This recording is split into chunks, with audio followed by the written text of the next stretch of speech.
I am very behind. Just did a consultation with someone which was meant to be 1 hour. We did an extra half hour. It's now 10:43 my time. I am really, really, really, really mega behind on what I wanted to get done today. It's not a problem, you're paid for your consultation, so you can't be too disappointed by that and everything. But I've just decided that while I'm now working through some of my emails and messages that have come through, I might as well just go live and basically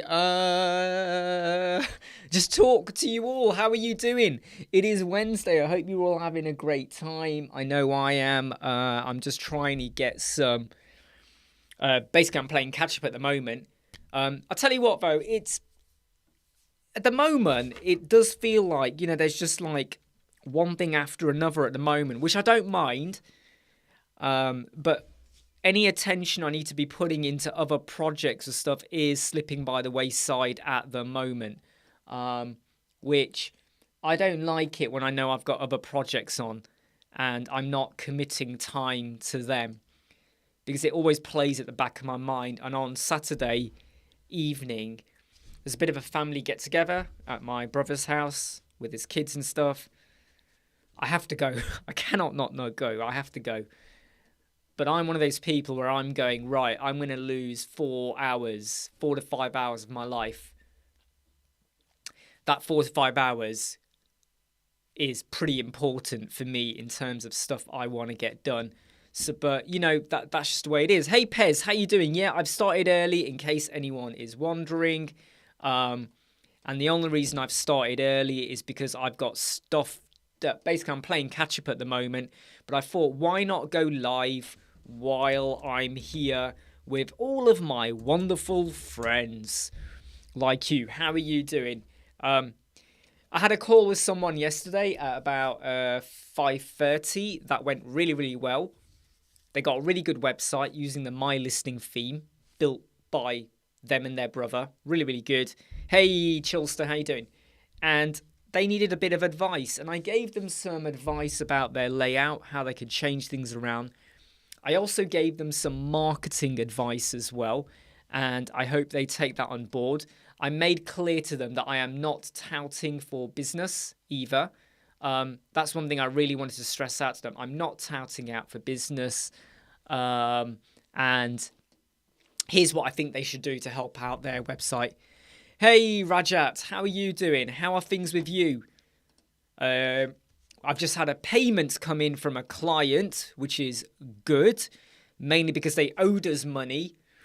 And they've now gone and added a stipulation in saying next time, if there is ever any invoicing, they will pay 30 days after invoicing. Now, when a client says that to me, I kind of get a little bit annoyed by them, because it's like, you don't get to decide that. Number one, we're not even working together on a recurring basis. But if I decide to work with you, I expect to be paid either on the day or within 7 days. To say you get paid after 30 days, I don't like that. Because in that scenario, then I would probably say, well, okay, then in that scenario, I'll invoice you 30 days prior to when I complete. I don't know about you, but I don't like it when people say to me, hey, by the way, I've got my curtain open, which is why you're probably getting a bit of like light effect on my face at the moment. It's kind of adding in a bit of an orangey glow onto me because the window is open over there. But when I have people who say, hey, yeah, we're going to pay, but 30 days after the invoice, I don't like it. I mean, what do you do?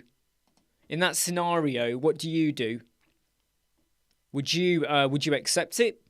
If it is a long-standing client where you have an agreement and they always pay you, you could argue, yeah, okay, that's acceptable. But I don't like that, because this particular client, they have paid, they are paying, well, they have just paid their final invoice. in between the time of invoicing to payment, they still start firing off questions. And you then get caught in this little scenario whereby, do you still answer? I mean, I'm not working, but they might have a question like, well, what about this? And what about that? And do you think this would work? I mean, you spend 5 minutes answering the question. You just go, yeah, you can try that. Yeah, think about that. But you're not being paid for that. Hey, Abdul Salam Alohi, how you doing? Do you get what I mean? How you doing? Sorry, when I said get what I mean, I'm talking about the work. So you've done what you've done what you were contracted to do. You invoiced them. They then say they're going to pay 30 days later. In between then, you get the odd email. Oh, do you think we should get rid of this plugin? Do you think we should use this? Do you think we should do XYZ? And you answer, no, I don't use Green Shift. I haven't really explored it sufficiently to say why am I not using it. Mainly because I can tell you why I don't use it. A lot of my clients don't need it. So I know a lot of people go on about Green Shift, GSAP, Motion Page, Motion, whatever. But how many of your clients, and be honest here, how many of your clients need it? How many of them need it? So is it worth my time? And that's how I explore it. So I'm at the minute looking at a new filter system. Well, it's not new, it's WP Grid Builder, but I want to play with it because I think it's going to be useful for me and lots of other clients. And yeah, that's the thing about Pez, isn't it? It's one of these funny situations where I'm a bit like, well, next time, if this client wants me to do anything, I might say to them, well, okay, if I now know that you want XYZ doing, I will invoice you 30 days prior. Because it gives them this window to ask questions in between. And because you've not paid yet, psychologically, you start to reply. But you're now replying outside of the consultation time or work you had contracted to do.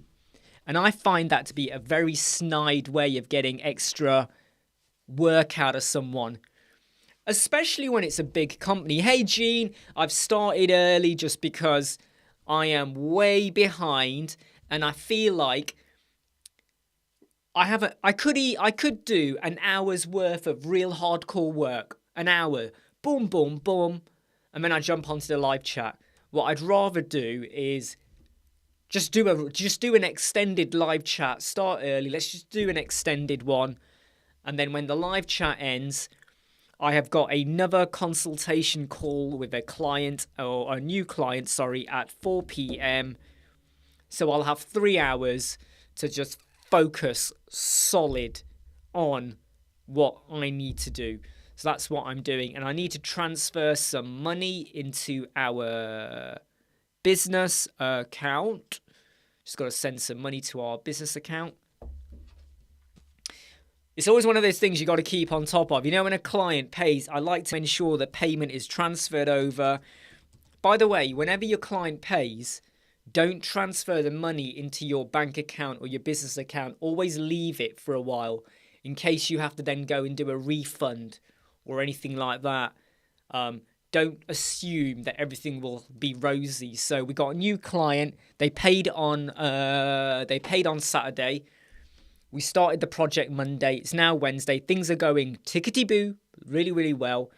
But it's not until I know that we are now done with the project will I then get the final payment, and then I'll take everything out and bung it away. So let me just now just got to send this invoice code over to someone to let them know that. How are you doing though this week in terms of your projects? How many of you have got some brand new clients? By the way, don't forget to hit like if you've not hit like already. Sorry if I go quiet when I'm typing. Sometimes I've sent emails where as I'm talking, I literally type what I'm talking, and then I realise afterwards I've just sent an email to someone saying something that they didn't really need to know. It happens to me quite a lot. Let me just put metal new payment just to let someone know so they do the invoicing. Square things off. It's always good to do. I shared a website yesterday that we're working on, Dinner at Ali's. It's going really, really well. I'm really chuffed with it. I've just realised something that we have not done. I believe I was meant to reply to someone yesterday, and I don't think I did. And that's actually quite bad of me. I did not reply to someone. Hold on. Yeah, I was meant to reply to someone. Oops, I forgot to reply to someone, so I'm going to do that in a moment. Hey, Timo, how you doing? Yeah, I'm glad you're watching live. I mean, we don't just talk about WordPress, okay? We can talk about other stuff as well. But if you have any questions or problems, please do share and we can have a look. I have got my window open at the moment, so there's a bit of light kind of like flashing onto my face at the moment. Hey, George. How you doing, George? Frustrating week. Waiting for content. Oh, yeah. You know what? So, there's a new website we're going to be building on the 6th of March. I've said to the client, they have until Monday. No, not Monday. Tuesday, sorry. They have until next Tuesday to get their content ready. So I then can have a quick scan of it and say, yay or nay, yeah, this looks all right. If I think it looks all right, then I'll issue the invoice to them. They pay that, and then we hit the ground running come Monday, the 6th of March. Is this like jobs where you are midway and you're waiting for content, or is this where you're waiting? So I try and give them advance notice.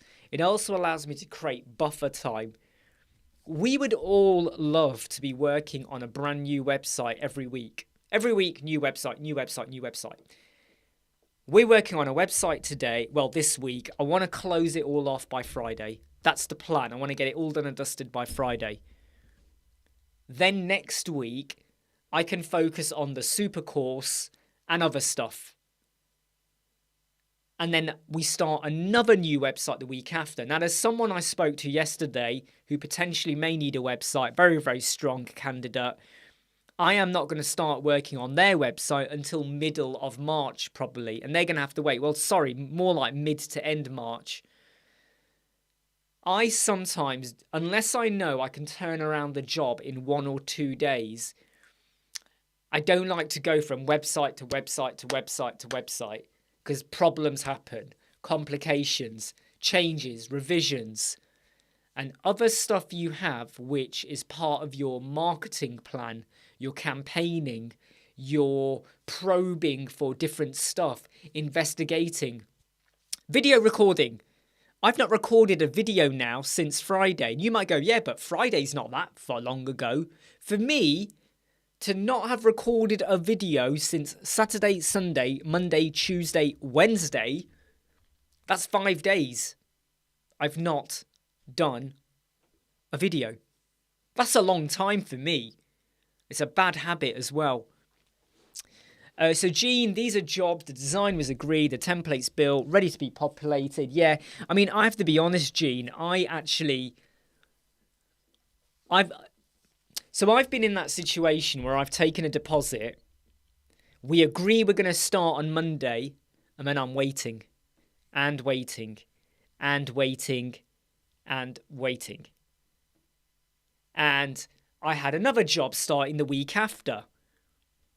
And then I'm losing time. So I didn't book anything. Let's pretend I booked this week for this website we're doing, right? And then the client does not send me their stuff, and I'm waiting. I just booked this week off. I reserved the time. Other jobs are later. I can't bring them forward. They're later. I could use this time to do other stuff. But then, well, what if the client sends their stuff at the same time as another one? And then you go, no, you're going to have to wait now, and they might not be happy. Then you start talking about deposit, refunds and stuff. So I tend to say to clients, you got to have your content sorted, your images and your wording, or an idea of your wording, and we can then use AI to, spruce it up.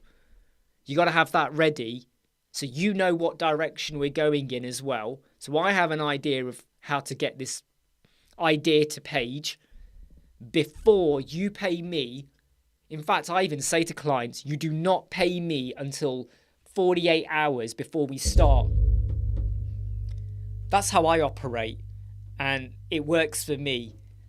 So right now, we're going to start another. We agreed last week, but we're starting a project on the 6th of March. That client will not pay me until probably the Friday, so about 3 days prior.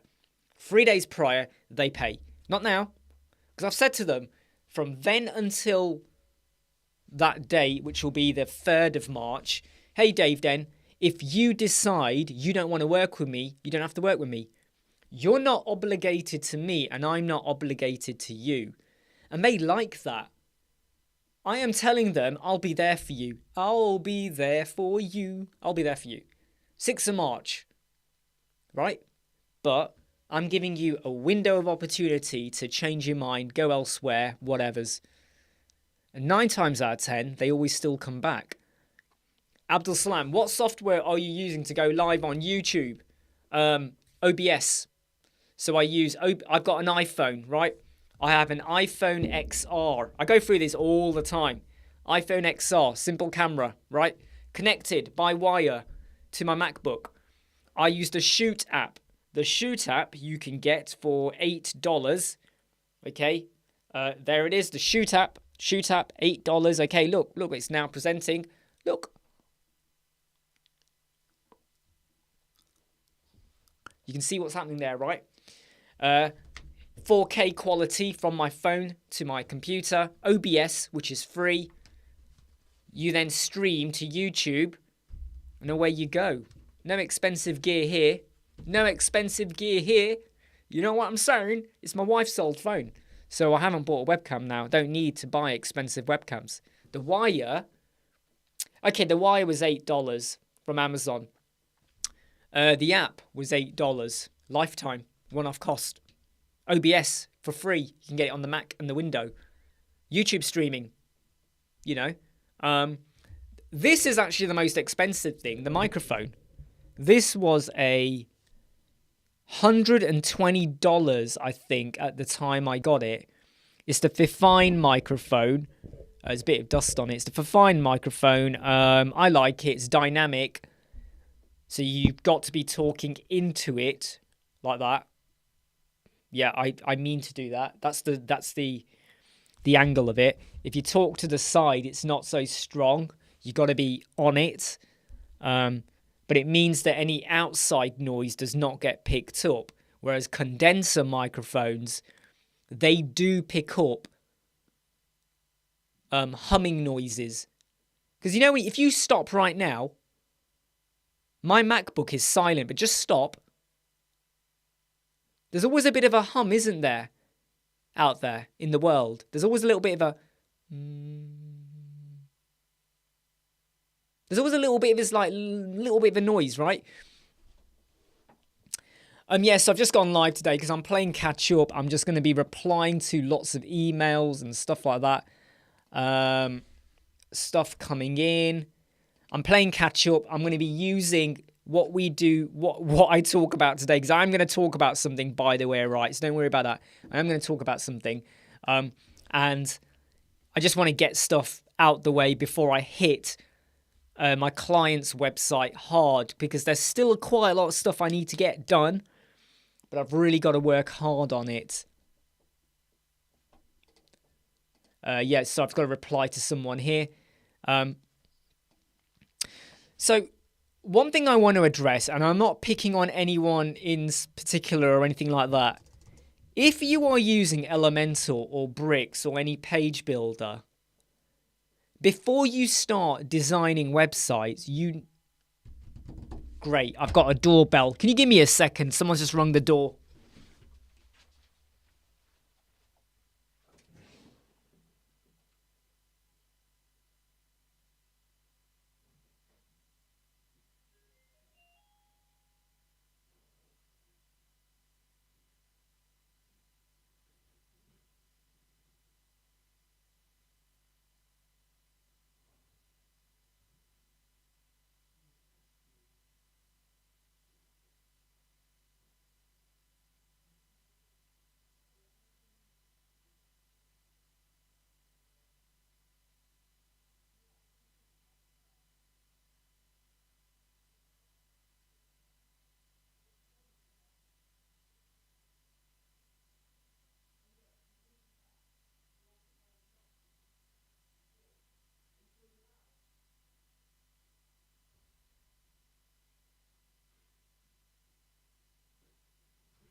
Hey, sorry about that.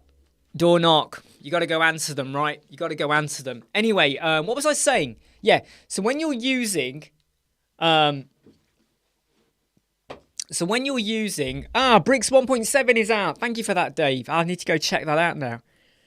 When you're using any page builder, right? Even when you're using WordPress, you got to get an understanding of what you're using, right?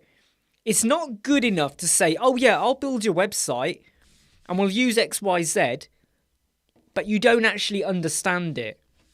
Now, with plugins, there is always an element of risk because you might use it and the settings, you might go, what the heck?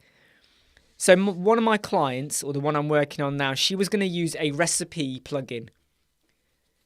And I went into it, and I've never used that plugin. So she went and picked it, and I've said to her, we're not using it because I don't use that. I don't understand it. It was very complex.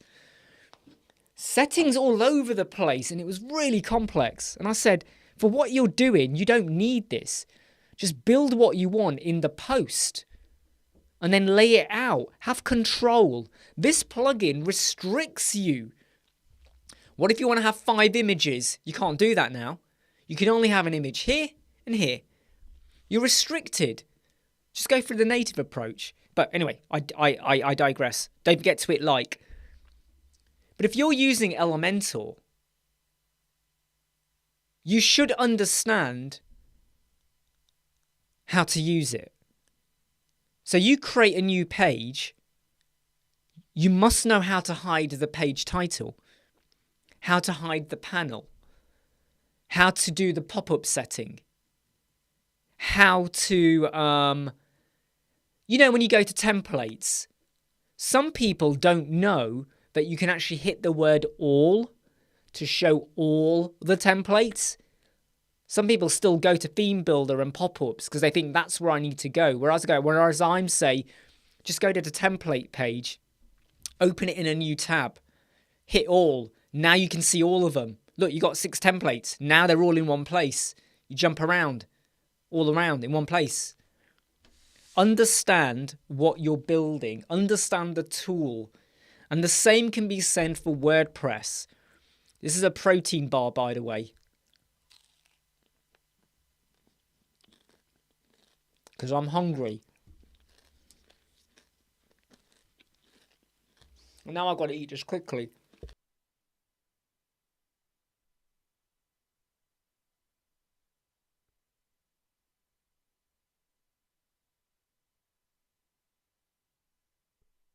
Quick, sorry. Maybe I shouldn't bite when I'm like on a live chat because it takes a while to eat. You can't just bite and swallow because it's peanuts, sticky stuff, bit of chocolate. You do have to munch through it. So if you are using a page builder like Bricks or anything like that, please make sure you understand what you're doing. Otherwise, you build your page, but you built it how you think it could have been built. But if you don't understand the tool, you probably didn't build it efficiently, methodically. And I was talking to someone this morning, and it was very clear that they had vision. What they were trying to do was good. But if you're not careful, you actually create more problems for yourself. And the problems are actually easy to fix. Or, let me rephrase that. The problem never should have occurred in the first place. And in fact, it might be easy to fix, but you've got to go through a world of pain. So, say you've built a 20-page website and you did not hide the titles because you were using Ocean WP. You switched to Hello. Now all of a sudden your titles are visible on every page. And you're like going, whoa, what's all that? You could use a code snippet, but maybe you don't want to use a snippet. You now got to manually go into 20 pages. Now that's going to take you at best about 3 minutes. It's really easy. Open tab, tab, tab, tab, tab, tab, hide, all done. About 3 minutes. But you had to go through a little bit of pain. Whereas if you had thought about the tool you were using and you did it from scratch, you'd be okay. Every page I build, I hide the page title. even on a post. Hey Ralph, even on a post, because I will manually, on a single post template, add in my post title. I don't need to see the page title. I don't need that. So just think about the way you build and the way you do things. Does that make sense, everybody? Now, so far it's a little bit quiet on the chat. It's probably because I have come across early today. Anyone got any major problems they're having at the moment with clients? Anyone got a major problem?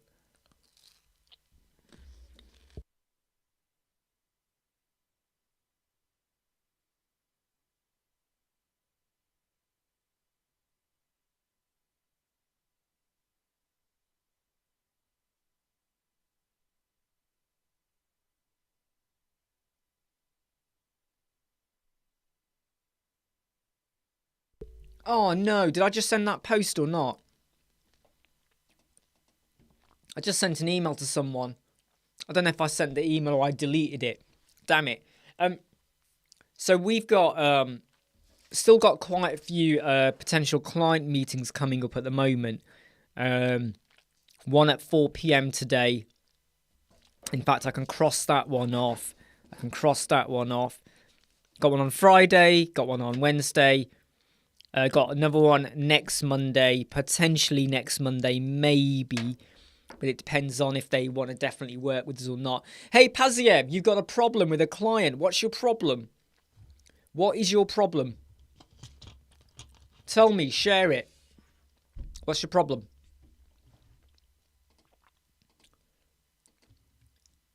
Well, it better be a real problem as well, by the way. Don't just say it's a problem if it's not a problem.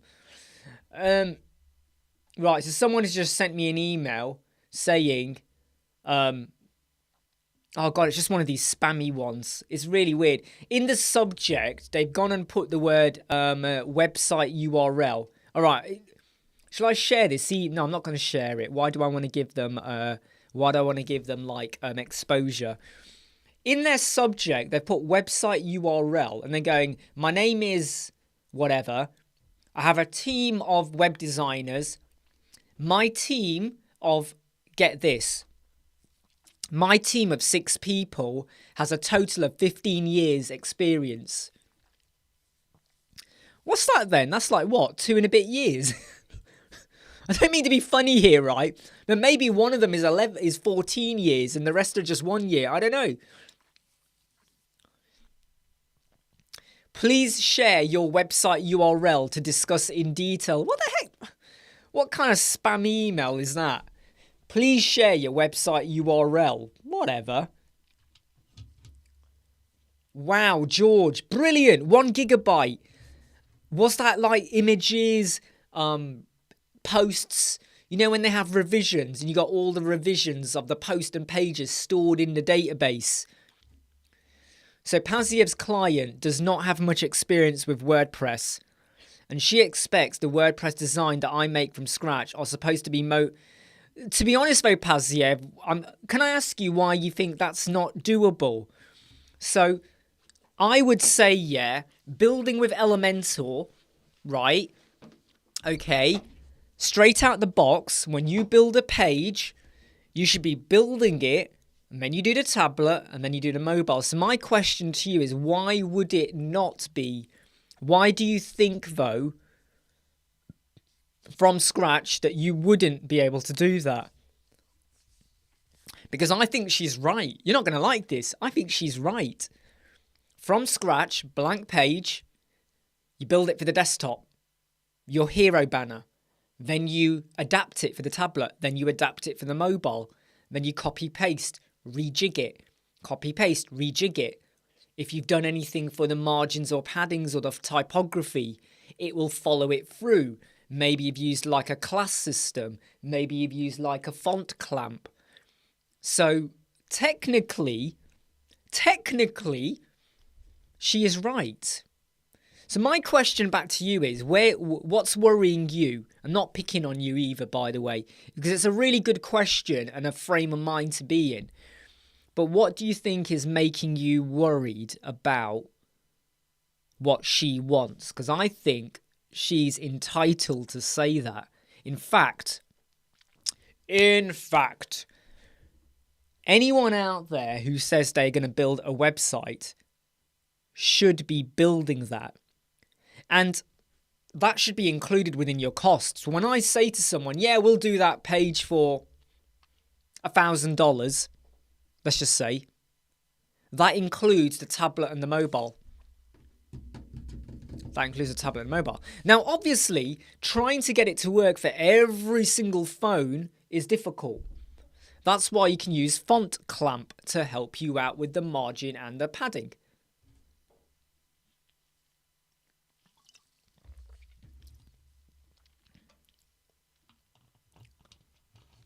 But Paziev, this is where... Okay, so let me give you an example, Paziev, right?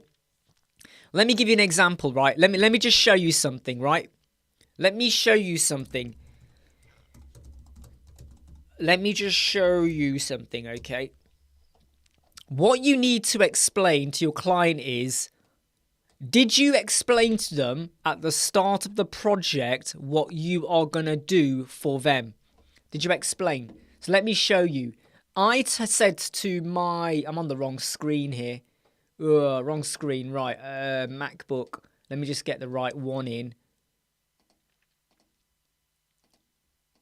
Let me go. There we go. Right, we're now on the right screen. There we go. Right. So, I made clear to the client at the start, hey, Gary, I'm very early, mate. Very early today. I made clear to the client, we will do your page. Right? We will do your page. Okay? Boom, boom, boom, boom, boom, boom, boom, boom, boom, boom, boom, boom, boom. Once we get sign off on the home page, then I make it mobile responsive. I make that clear right at the start. That page on a mobile responsive is shit. Doesn't look right. So I say to the client, once we know the layout is the layout, then I make it responsive. Then I move on to the other pages. So Paziev, all you've got to do is look at what did you say to the client. Hey, John, PT, I'm just a little bit early. I was on a consultant call earlier, and then a consultation call, sorry, not consultant, consultation. I've got to get on with stuff, but I thought, you know what, let's just go live. Let's just go live. My brain was feeling a little bit zapped.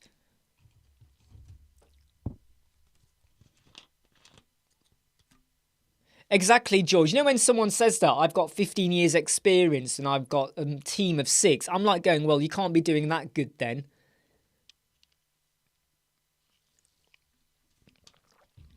Yeah, but Paziev, here's the trick, right? No, it's 11:17 at the moment, John. I'm about 45 minutes early. So Paziev, what you need to do is think about now what you say. Every time I do a proposal, I make clear this is how it's going to be done. It's going to take 5 days. Day 1, your WordPress settings, your elemental settings. We do your header, your homepage. Then we get sign off. Once we get sign off, then we make it mobile responsive. Then we start to do all the other pages. That's what you do.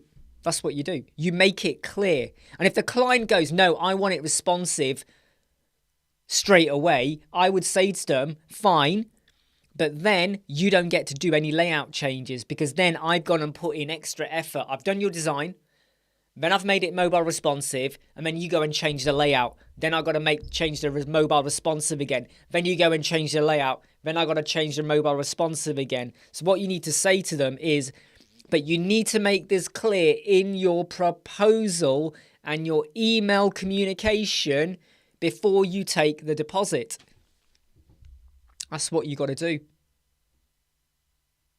Yeah, but you know what, Paziev? Do you know what I would do if someone if someone tried to tell me my process? I terminate the contract and I offer a partial or a full refund and I walk away. Right? Let me tell you now, if you're spending 45 minutes explaining that is a minor thing in the world of websites. And I think everyone here will agree with me. Please hit like. In the world of websites, explaining to someone that you'll do the mobile responsiveness after they've signed off the desktop version of the homepage is a minor thing. Now, some people would say to me that, but why don't you do the mobile? Well, look, okay, look at this right now, right? Okay, so if we go over here, okay, look at this page right now, right? Okay, look, it's not mobile responsive. Look at it. It's not mobile responsive at all, right? I've got to adjust it. I've got to do stuff to it. It looks ugly. I've got to mess around with it. But what if the client then said, I want the image over here? I don't want an image. What if they said they want this to be at the top? It changes a lot of what you're doing. So I always say, once I know we have signed off that page in terms of the desktop, we move on. We move on. And that's the way I like to do it. But I am very, very, I've sent her an email last night and she's come back. Double check, I need you to confirm, I also need you, and then I then say, tomorrow, which is today, I am going to do On Thursday, I will then do I'm making them clear. So she's in America. So later on today, when she's probably waking up, she's going to get an email which shows I've addressed that, I've done that. She's come back to me with answers to my questions, and have I done what I said? Right. She knows where we're going. She knows what she's getting. There's no surprise. What are we going to get today? No, there's no surprise. I've now told her the homepage will be mobile optimized and tablet optimized, and the other pages, and blah, blah, blah, blah, blah. And that's what you do. Just explain to them, right? And of course, though, you got to make them if they're going to say to you, yeah, but other developers do everything in one go. What was she paying them and what is she paying you? Hey, Tower Kangas, how you doing? And if they're going to compare, I would say to them, but then why did you not use them? And it's like someone saying, yeah, but everyone who drives a car drives with their eyes closed and they're all right. Doesn't mean I'm going to drive with my eyes closed. And I have the way I like to do it, And you could even say to in a nice way, look at the industry you're in. Look at the industry you're in, right? Do you copy what everyone else does, or do you do things your way that works for you? You do what works for you. Therefore, I do what works for me. And it works.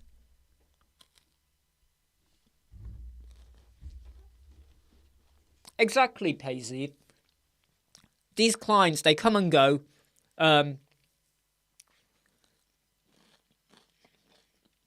Sometimes it's good to know that you're getting this problem now. Then later on, when you've done a load more work, but yeah, it's not great. But that's why I like to make clear the expectation. So, this particular client, they also said to me that they want to use XYZ. And I've said to them, I'm not familiar with that. So I'll have a look at it. But if I feel like it's going to take a lot of time for me to understand and do what you want there, then there's a separate cost attached. Don't just say, oh yeah, I'll do it. Because if you don't know what it is, and this is what I was saying earlier about understanding your plugins, your themes, your tools, your methods. If you say to someone, oh yeah, we'll do that. Now, if you do it and you hit a bug or a glitch, that's different. Brainstorm, speak to people, reach out, try and solve it. But if you agree to do something and you've never used it before, don't assume you can do it. Never ever assume that you know exactly how to use a brand new plugin, because some plugins are very complex, which annoys me.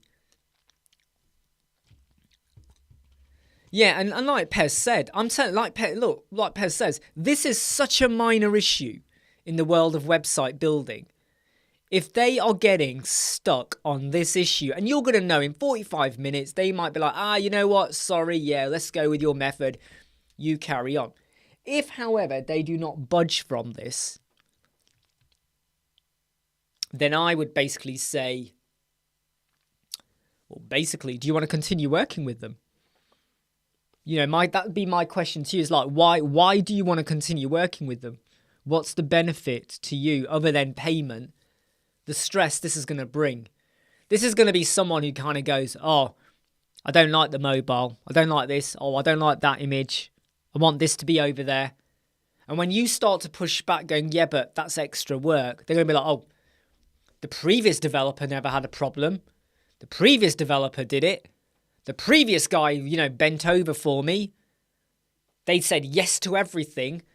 Well, why don't you go to them then? What you come to me for? Why you come to me for?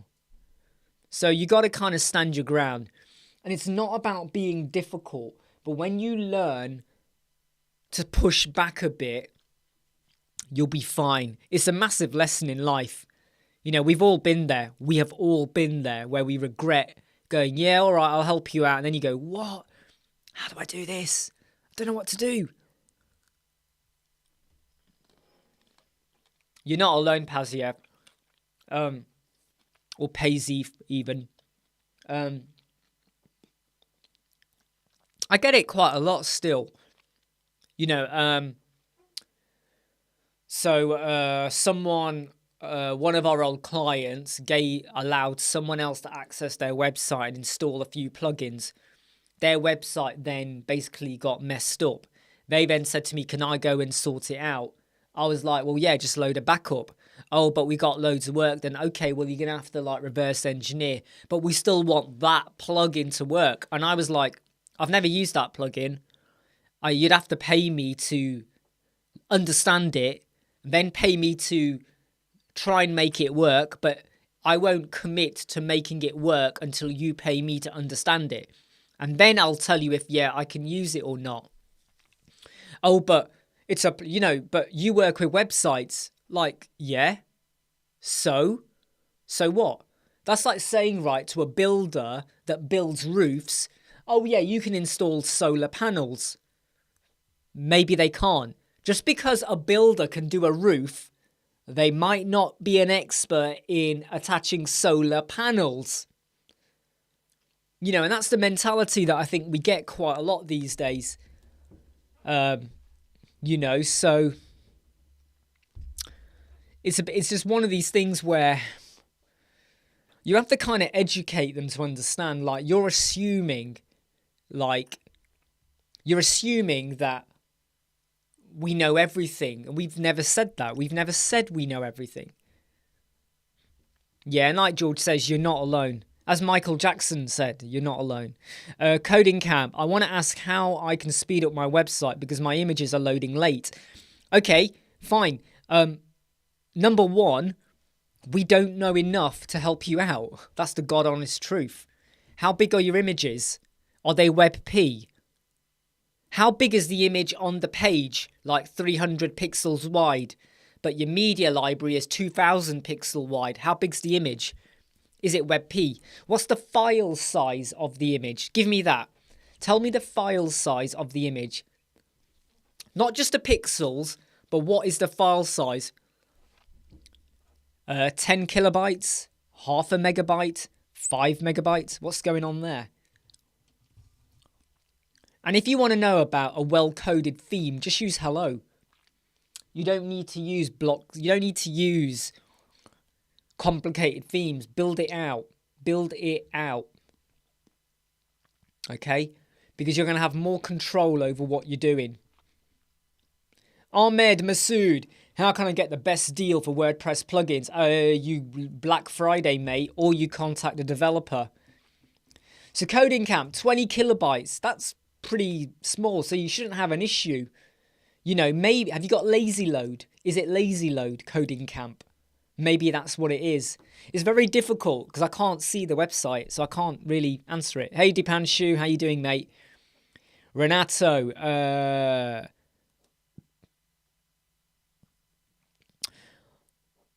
It all depends, Renato, right? If you're just going to do a blog website with nothing fancy, then go for Gutenberg or Generate Press.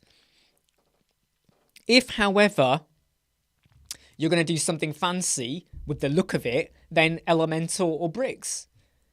Again, though, Renato, it's a bit subjective as to what you're trying to present. Shantalks, is there any templates for a cooking oil manufacturer? Well, Shantalks, here's a tip for you, yeah? Here's a tip for you. Are you building for a company? Yes. Go and do a Google search for competitor companies in the same area or the same niche. See what they've got. Then build a website which is similar or different. Or go to Template Monster. It's a bit like someone saying, tell me how to get a wife. I don't know. It's up to you. Your problem, not my problem. In fact, it will be a bigger problem when you get one.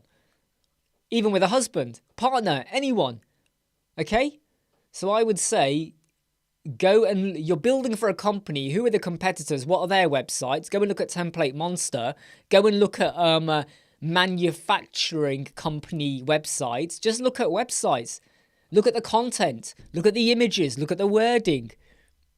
You know, there's no point in having a really flash template and then you get shit images because then your template is going to look rubbish or there's no good wording.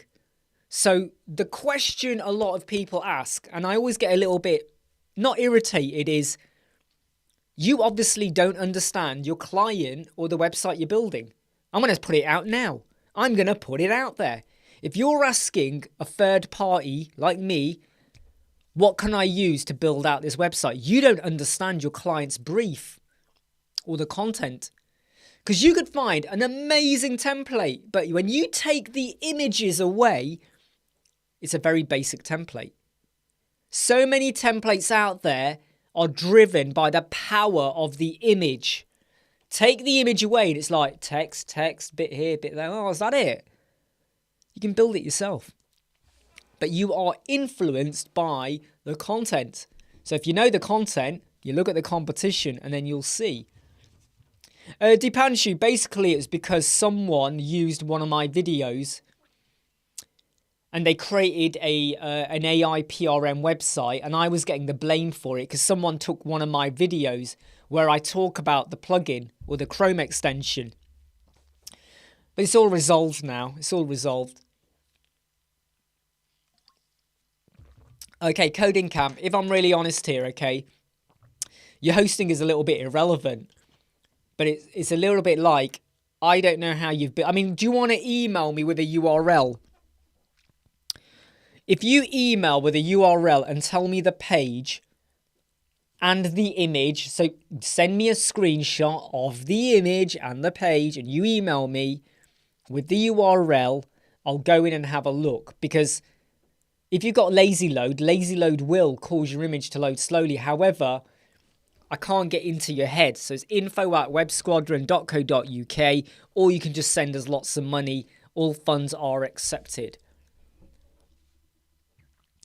Tim4G, I've got a problem. My site got indexed in Search Console 300, but when I check, it indexed just 4 page. How to fix? I don't know, Tim4G. Have you double checked your sitemap? Have you ensured that all your pages are allowing indexing? Are you, I don't know, you got to check your indexing, you got to check your sitemap, you got to check Search Console, Google. You know, maybe you need to pay someone to go in and have a look at your website and look at your, I mean, I don't know, are you using Rank Math, Yoast, anything like that? Hey, Artif. Yeah, of course, George, once we get it, we'll put it on screen and have a look. And then, you know, I might send it over. But that's the thing, isn't it, Tower Kangas, with the templates? People are so drawn in by the images. When you take the images away, it's actually a very basic template. And often, these demos and templates have very strong images, color coordinated. If the template is orange and white and grey, the images are orange, white and grey and black. You know, it's very colour coordinated. When you now stick in an image of you like this, it looks shit. And then everyone goes, oh, the website doesn't look good anymore, but the template was amazing.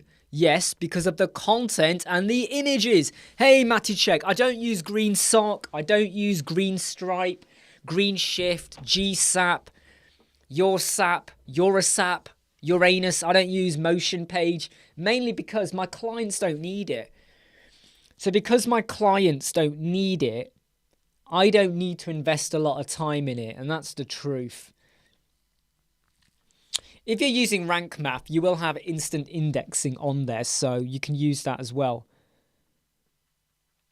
Hey, don't worry. Well, what it was, Dipanshu, by the way, what happened was, okay, is there's a Chrome extension for ChatGPT called AIPRM. AIPRM is wicked. I did a video review on it. I said it's really good. You got to use it. Someone then created an AIPRM website copying the company, and they went and put my video on it, and it was like, what? And I got contacted by the AIPRM company saying, you know, we're not happy about this. And I was like, mate, they took my video and embedded it, right? They, you know, if you bothered to do a who is check, you would have got the name and address of the person. So go and chase them up. Leave me alone.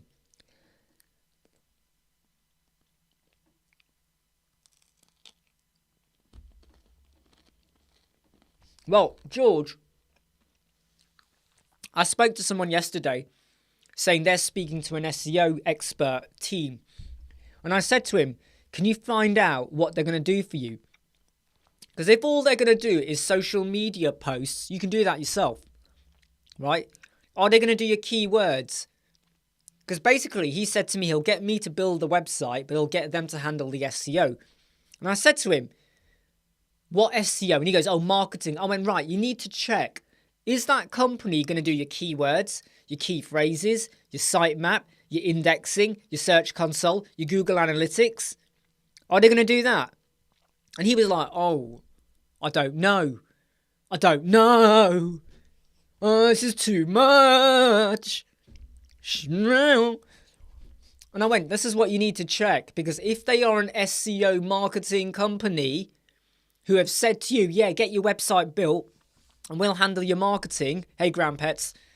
All of the marketing is pointless if you have not done your internal SEO, the keywords and meta titles and meta descriptions. Right? Who agrees with me on that?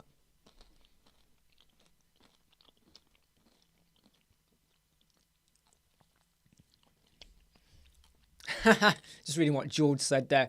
Yep, so I'm waiting now for... What was his name? I can't remember his name. Coding Camp. If you don't email over your stuff, I can't help you out.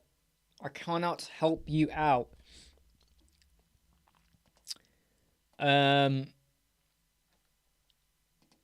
Just got to reply... Right, okay, yeah. So I've got 6 very important emails I need to reply to. So I've got a very big backlog, but I wanted to get the live chat up and running, and I thought, let's just go through and have a bit of fun before I hit all of that. I mean, George, that's what you call an amazing SEO expert, right? And I bet if you said to them, yeah, so can you handle the rank math? They'd be like, ooh, that's a very complex job. Ground Pets. Oh, sorry, Ground Pets. Do you know what? I don't think I got a chance to reply to you. And here's why, Ground Pets, right? Here's why. Your email was massive. Your email was really long. And anything like that, which I can't just read quickly in like 30 seconds and think of an answer or a solution, that falls into consultation. So unless I'm paid for consultation, that I don't. I think I've made this clear quite a few times. If people send me a message or an email, and I can think, it's a bit like what we do now on the chats here. But where it is something very complex, where I have to sit there and start mapping out a solution, that needs to be paid for because that's consultation time. Otherwise, I'm giving up free time for everyone for free, which doesn't fit the way I like, doesn't fit how I've operated for about 20 years now. Pez, exactly, Pez. You know, like, and I even said to this client, right? But ground pets. But ground pets. Remember, no, but you have to understand something, right? I said email, but I wasn't expecting that big an email. So let's say, right, someone up here has said they've got an image issue. They might send a URL, and then we'll quickly look at it. But if they were to then send us loads of code and whatever, I'd probably go, no, you can go to someone else. So what it comes down to is there's one thing about email. It's a bit like if you say to someone, right, they want a website built, and you say, yeah, call me up, let me know what you want, and then you're on the phone for an hour. That's very different to maybe a 5-minute phone call. So consultation time. That's the way the world works. Right, Ahmed. No, sorry, back to Pez. So I said to this person yesterday, the social media marketing, they're just going to put stuff out. Every time you get a client, they're going to say it's due to them. But how do you know that? I said, what you want to do is get your website built, get your SEO done, do a bit of free marketing, Publer and stuff like that. See how much exposure you're getting. If it's not enough, then employ someone, because now you have a baseline. You know, does it get better? If you just employ them before your website's built, they'll wait for the website to be built. They'll then do their marketing. And every time you get a sale, they'll say, oh yeah, it was due to us. Not really. Not really. You might have made them anyway. So you need to have a baseline. Ahmed, I need to embed a G Sheet into a page for my WordPress members. I need to embed a G Sheet, Google Sheet, yeah.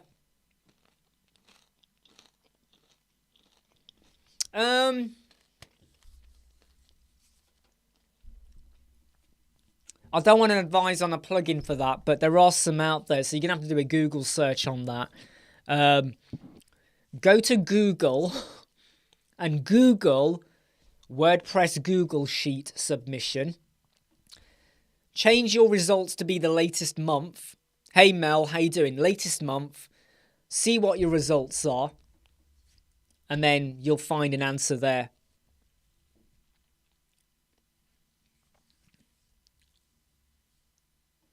Yeah, I mean, rank math, I don't have issues with rank math. And I would say that if it doesn't work for you, I would say find something else and go with that.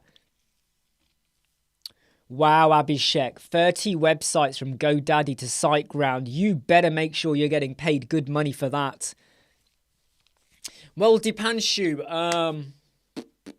the super course, I'm hoping to do a bit of a pre-launch on Monday. There'll be a pre-launch hopefully on Monday for the super course, but it ain't coming out until middle of April. A while to go for that. And when you say new merch, do you mean t-shirts? Because you can get that from our website. You can see that on our website.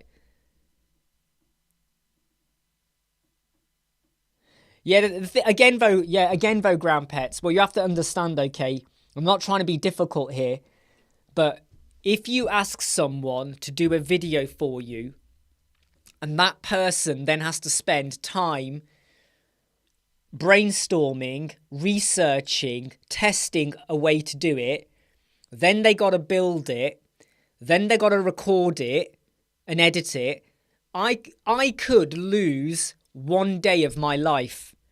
One day. So my question back to you is, would you pay me £1,000 to do that? And that's the thing. So unless it's a problem a lot of people are having and I'm having, and then by me doing it, it benefits me and loads of people, why wouldn't I do it? But if someone specifically comes to me and says, hey, can you do a video on da da da da da da da da da da da da da, and I have no vested interest in it because I don't, would you give up one day? Would you do that? And in fact, I'll ask the question out to everyone. This goes out to George, Ahmed, everyone, even Pickstar, everyone. If someone said to you, record a video to solve this problem, would you give up one day of your life? It could even be more than one day because you're going to understand the problem, brainstorm, find a solution, build and test the solution. Then you record a video because now you've fine-tuned and tweaked what you're doing, and then edit and do all of that. And I do a lot for free, like the live chats. We're not being paid for it. The videos we put out, we're not being paid for it. But there comes a point where you have to kind of go, well, hold up. What is the vested interest? What is the vested interest here? Because if I benefit from it and everyone else does, this is great. But it's all about how much time do you put into it. Yeah. Now, if it was something I knew I could solve, like I go, yeah, I know what that is. I know what to do that. I know what to do. 10 minutes to record. If I know, that's fine. But when it's a very specific thing, and if someone hasn't already done a video on it, or there isn't a solution on Google, or there isn't a plugin or a bit of a snippet to solve the problem, then what's the benefit? But you would say yes, ground pets, to be honest. You would say yes because it's for you. You know? So that's what I like to weigh up. Because for me to give up a day of my life, because I'll tell you now, yeah, I work roughly 84 hours a week. And I still have a backlog of things I need to do. So I've got to weigh up and go, because let me give you another idea, right? Let's say I started looking at that problem in the morning. I get to night, I still haven't found the right solution. I ask a few other people, I ask Pickstar, I ask George, I go, hey, what do you think? The next day, we're still working on a solution. It might take 2 days to come to a really good solution, but what's the financial benefit? Because those 2 days I could have spent working on a project or doing something else that earns money, that takes money. Let me just go back to the question. Ahmed. Yeah, I mean, look, it's like, look, I mean, I'll be honest with you, ground pets, though. If you were to pay, like, look, let me give you an olive branch here, right? Let me give you an olive branch. If you were to pay for 1 hour consultation, which is what a lot of people do, I had 2 yesterday and 1 today, right? They've each paid for 1 hour consultations. If you pay for a 1 hour consultation, right, and we together discuss the problem and how we might go about it, then we could probably come to a quicker solution.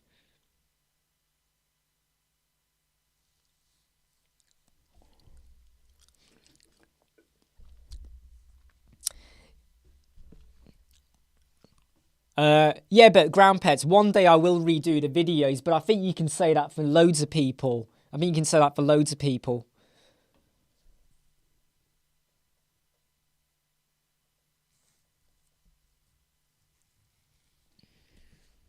Yeah, exactly, Pickstar, yeah. Anyway, what was I saying? So,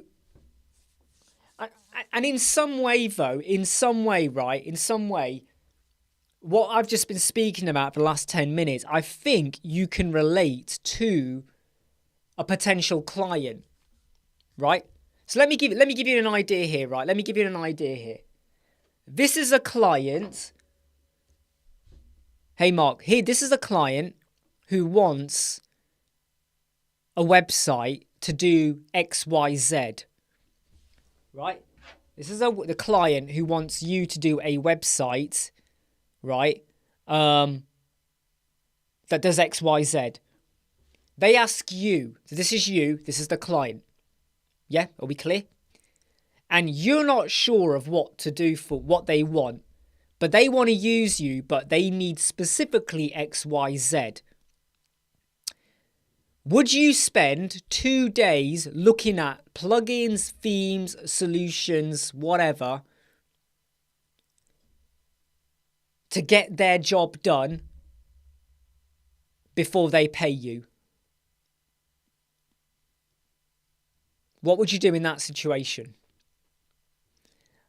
And this is why I have the mindset where I do a lot of stuff for free, but then there's some stuff where you've got to be remunerated for it. Because the problem you have is you could spend loads of time, and then when you go back to the client goes, oh, I found someone else.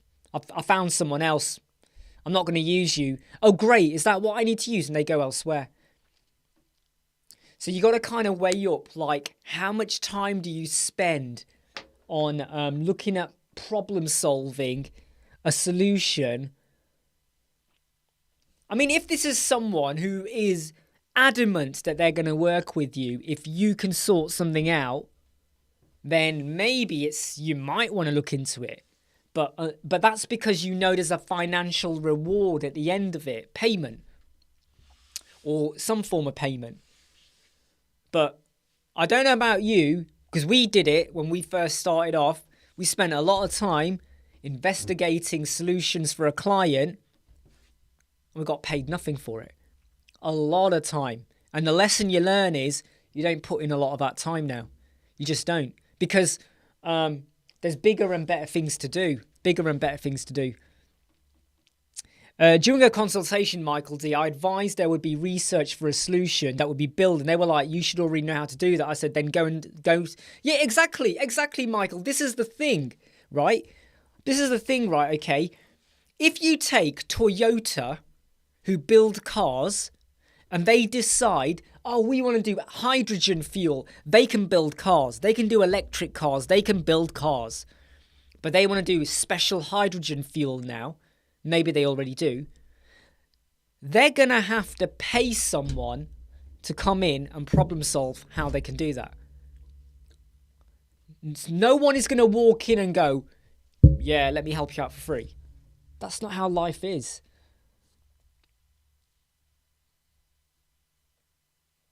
Exactly, Pixon. That's the thing. The minute you do something for free, right, it becomes your problem.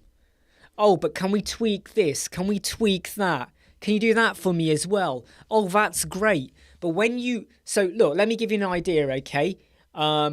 So one of the payments, Mark, that came through today, right? One of the payments, okay? Someone booked a half-hour consultation appointment. They were loving it. They were getting so much advice and whatever, and they wanted more. Fine, you got to pay for another half hour. They paid for the other half hour. They know what you're getting and the value of that.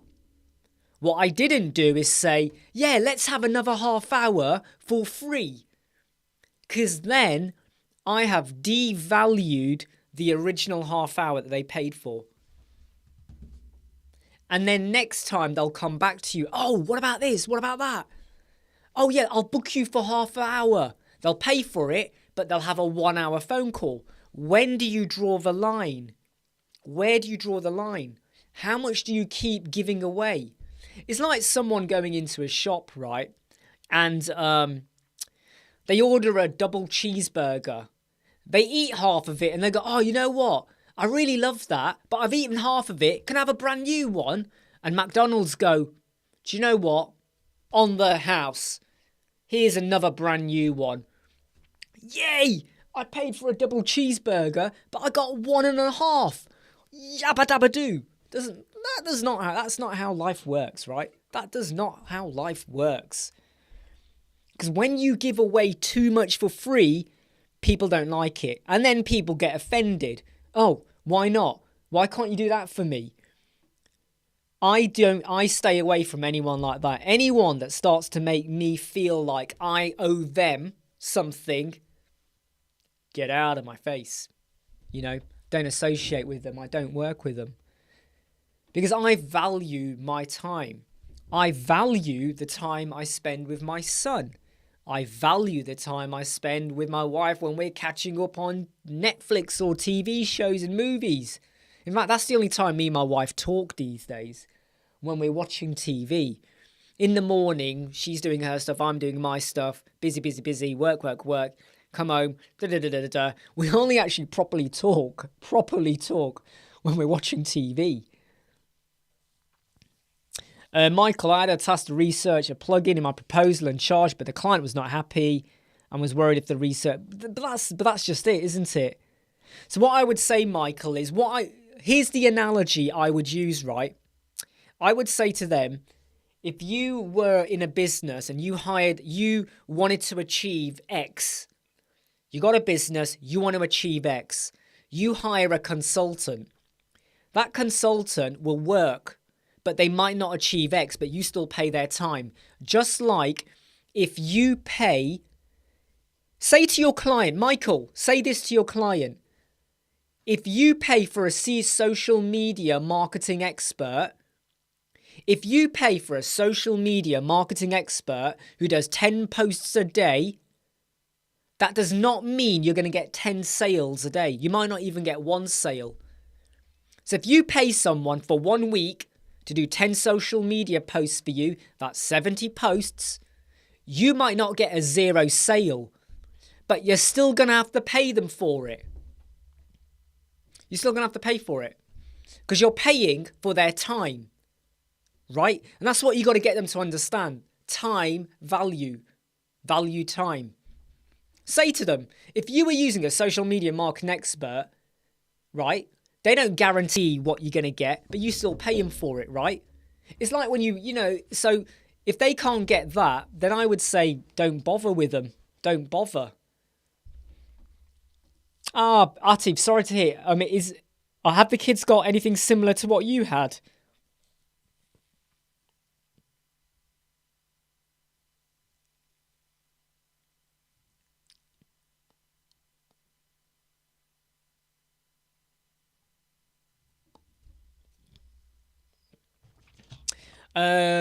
Just checking the comments here. You have to set boundaries, exactly.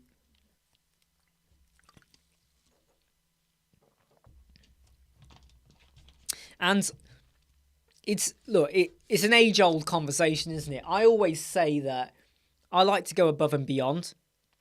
If I can give someone a little bit extra or do something extra for them while I'm there, I might as well do it.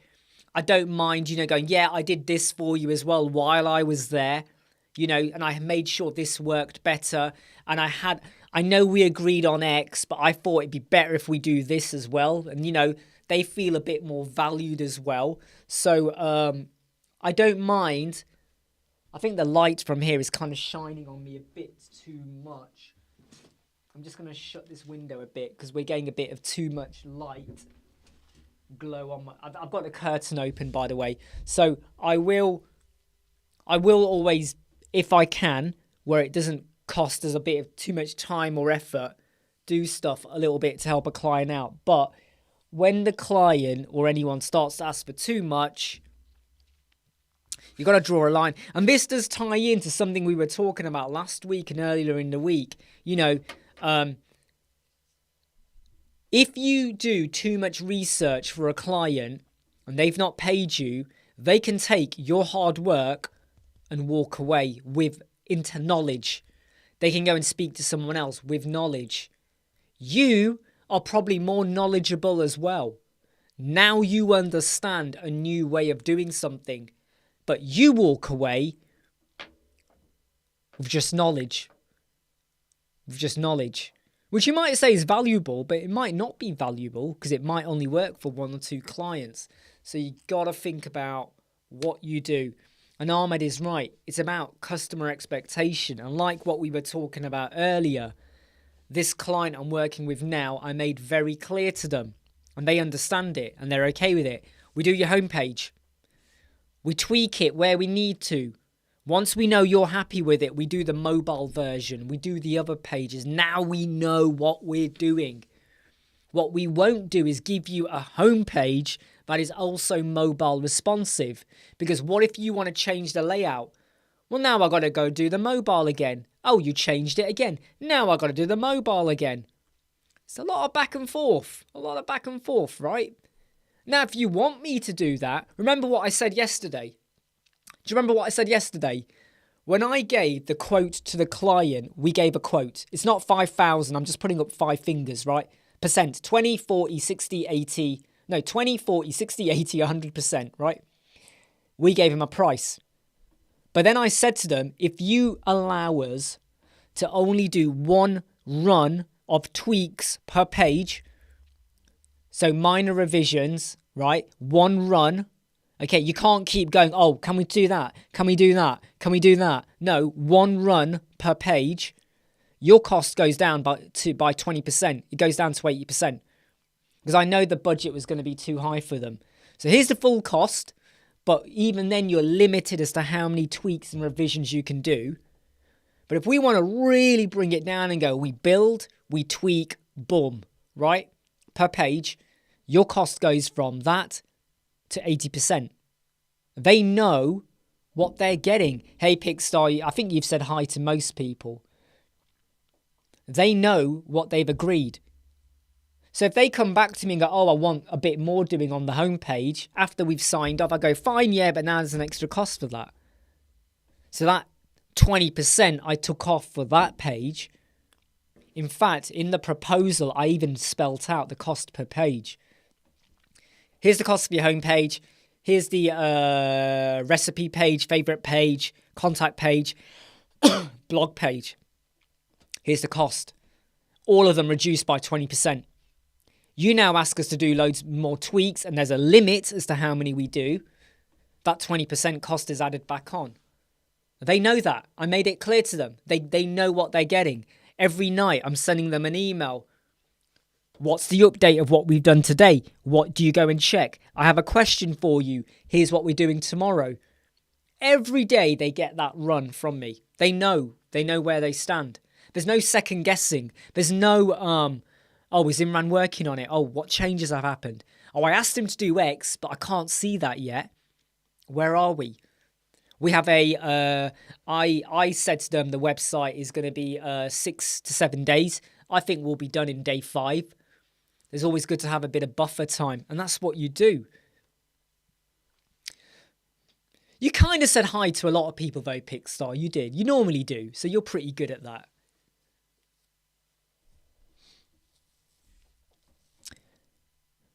Michael, do you charge the consultation pre-research before the 50%? Well, this is where you have to weigh it up, Michael. So, are they accepting that? So, one of the clients that we're going to build on the 6th of March, I've told them that I am 99% certain we can deliver what they want using the My Listing theme.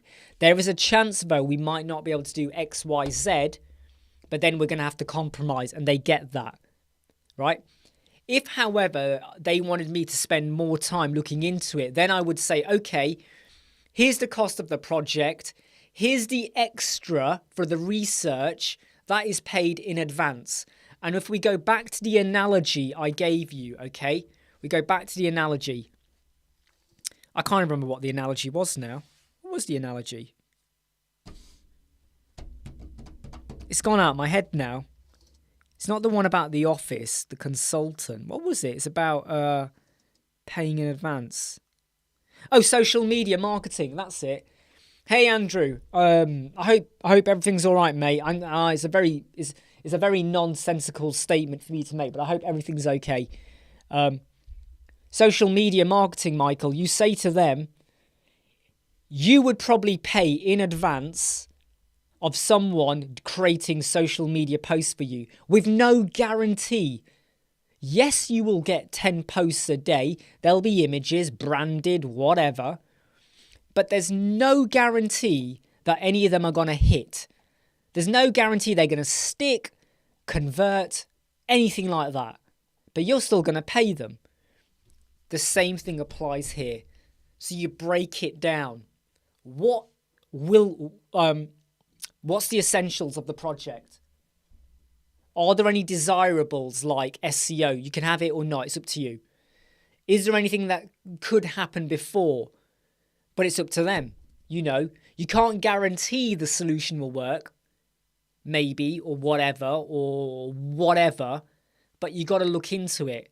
So you could say to them that, look, I could look into it, but I can't do it for another 2 or 3 weeks in your own time. Are they going to wait for you to do it? Or is it a vested interest that you look into it now? If I've not said hi to anyone, sorry. Hey, Maddie. Hope you're okay. Yeah, exactly, Ahmed. You got to, hey, TLC online channel. Hope you're okay. Exactly, Ahmed. You got to be as transparent as possible with the timeline, with what you're going to do, how long it's going to take, which is the timeline. Costs, you know. So some people think it's overkill. What, you costed the contact page? Well, yeah.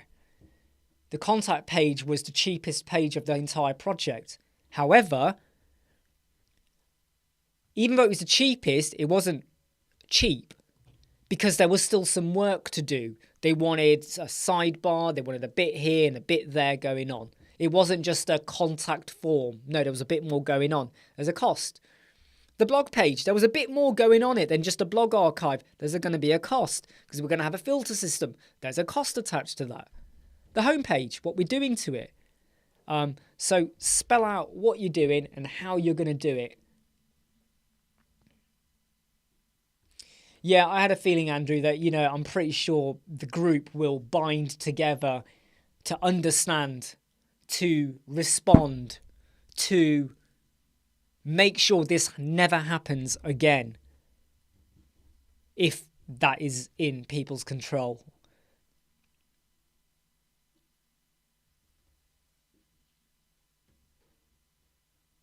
Yeah, I mean, so for instance, normally before I take on a project, there's probably going to be about 1 hour time I might have spent while I'm on my phone, while I'm lying in bed, while I'm eating, watching TV, where I'm scribbling down ideas and I go, yeah, I could use this, use that, and this plugin's going to work, whatever. So that is not charged to the client. That's just me scoping out in my head. Do I like the job? Do I want to work on this job? Am I confident I can deliver? Am I going to hit a brick wall? So I would say, yeah, Brian, that, you know, you're absolutely right. I mean, but when a client wants something very specific, where it's going to take me like a day or two to really scope out if I can achieve or solve what they want, then I have to take a step back and I kind of go, right, unless it's paid for consultation time, then yeah, I have to have a stopgap. Yeah, I started early today, Andrew. I basically had a call with someone today, a consultation call, and I actually felt a bit brain dead afterwards. I have to be honest, I felt brain dead afterwards. I solved all her problems, but I was a little bit gobsmacked at how much I had to explain. And this is what I was speaking about earlier about if you're going to use Elementor and you've been using it for 3 years, you should know what I call the basics of Elementor. You should know that if you're using it every day. You should know this. How can you not know this? Anyway, I've got loads on. I've got emails I've got to send. I've got a client's thing I need to work on. I've got stuff happening. So what I thought was, let me just go early. We have a bit of an extended live chat. And then I'm going to hit hard for 3 hours on... I'm going to hit hard on the work and stuff like that. Yeah.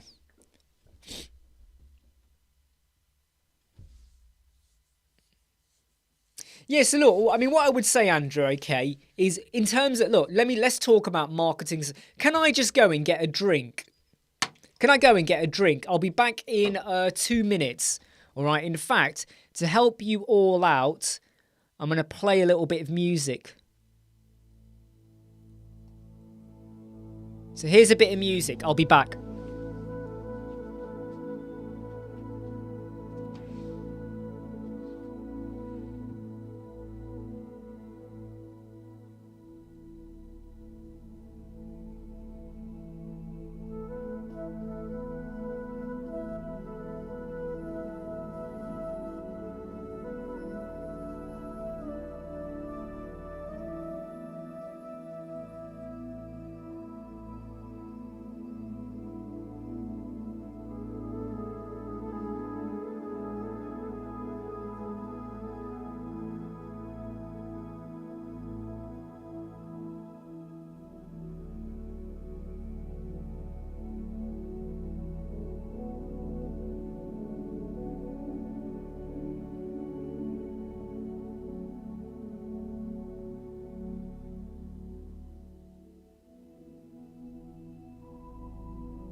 Let's get rid of the music. There we go. Sorry about that. I don't know if that might have annoyed people or not. I know, Mike. If I play any of them, unless you've got copyright permission to pay it, YouTube can slam you for that. So you got to watch. They can literally throw warnings at you and loads of stuff. Okay. Right. So I am not going to say I'm an expert of marketing services, number one, right? So there'll be other people advise on here. But let me talk to you about something, right, Andrew, okay? So I hope you're watching, Andrew. Publer. We use Publer. Instagram, Twitter, Facebook. Instagram, Twitter, Facebook, LinkedIn, right? We do all of that. I know it was like elevator music, wasn't it? That's why I put it. That's why I call it the calm music. By a band called Calm Shores. Wow, Brian. Slammed in Uranus by YouTube, yeah. Damn right, that would hurt as well with all their force. You'd be like, what? Anyway, so Publer, we use that. And I haven't done any today, mainly because I've been really busy. But normally every morning I schedule 9 or 10 Publer posts. They go out every hour for about 9 or 10 hours, sometimes every half hour if I'm feeling very good or impish, right? So we do all of that. Yesterday, Monday night, someone contacted me on LinkedIn. I don't know him. He don't know me. We're not connected. He connected. We had a phone call yesterday. It is what I call a hot client. Very, hot client. Okay? We're going to have another call next Monday. Okay? We're going to have another call next Monday. Right. So, just hear me out on this. How did they find me? They've never seen my YouTube video. They're not part of any Facebook group. They found me because of LinkedIn. Because I put out posts. Because I put things out. They found me. They like what I put out. They like my messaging. They like my tone. They like that I don't sort of always say, hey, we build websites. Come and get a website built. We got a special discount. We can do this for you. We can do that. Hit like if you're not hit like already. We try to be funny in our posts. We are human. I share stuff about my son. I share stuff about office arrangement, layout, photos, whatever. They like that. They liked it. They want to work with us. They're based in London. Property acquisition. Monday night, when they contacted me on LinkedIn, I said to them, do you have a budget in mind so I kind of get a good idea of where you want to go? Their budget was X. It wasn't low, but it was X. I told them to do what you want is going to be double. Now imagine that. Just think about that for a moment.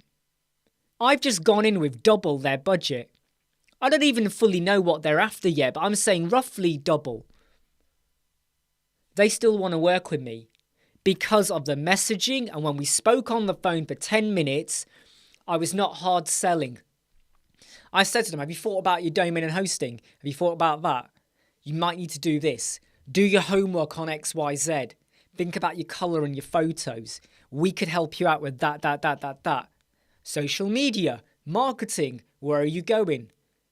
And because we were saying stuff where they felt like, yeah, I'm getting it now, they would rather want to work with us. And they've actually been in touch with 3 other UK-based designers, but none of the other designers informed him about the stuff I was telling him to think about. All they did was like, yeah, we can build your website, no problem. He hasn't even given them a spec. He's got no logo or images, but they're going to do everything, right? So it's about, you got to kind of build out trust and confidence in what you deliver. Now, you could go for sponsored adverts.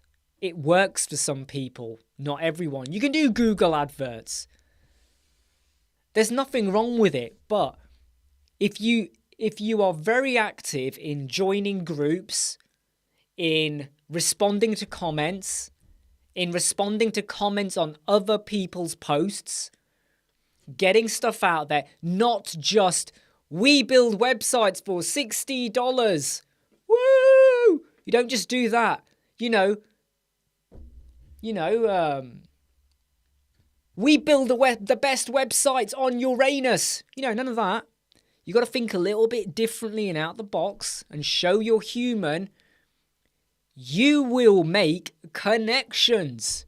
Why do we feel connected to certain stores or stuff? Why is it that some adverts that aren't just saying, buy this now, get this, your life depends on it?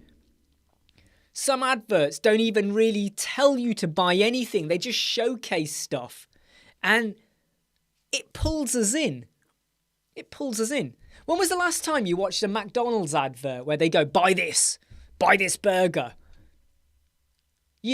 How many of us were kind of like, we're loving it? How many of us are pulled in when we hear that? Stuff happens. Hey, Ritesh, how you doing? I mean, Andrew, I would say have a look at the sort of stuff I put out. Advice, tips about SEO, things about working from home. Why do I love it? Oh, what am I going to do today? What mood am I in? How am I feeling about my clients? Good day, bad day? Trust me, once you start doing it, it starts to happen.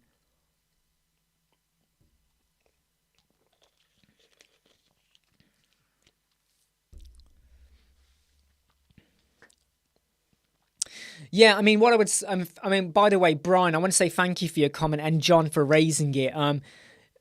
Me and Paul and others, rather than just saying, oh, here's a feature, here's what you do, we like to bring more life lessons into, well, here's a feature, why and when would you use it?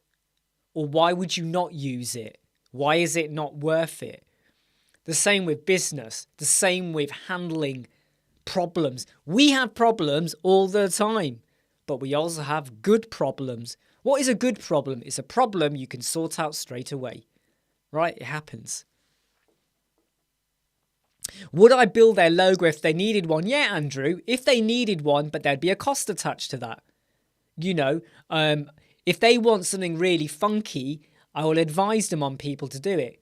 If, however, they just want a basic one we can rattle up in Canva, fine. There'd still be a cost for it. We're not going to do it for free. We're not going to go, yeah, we'll do your logo for free. Because what if you have to redo it 20 times?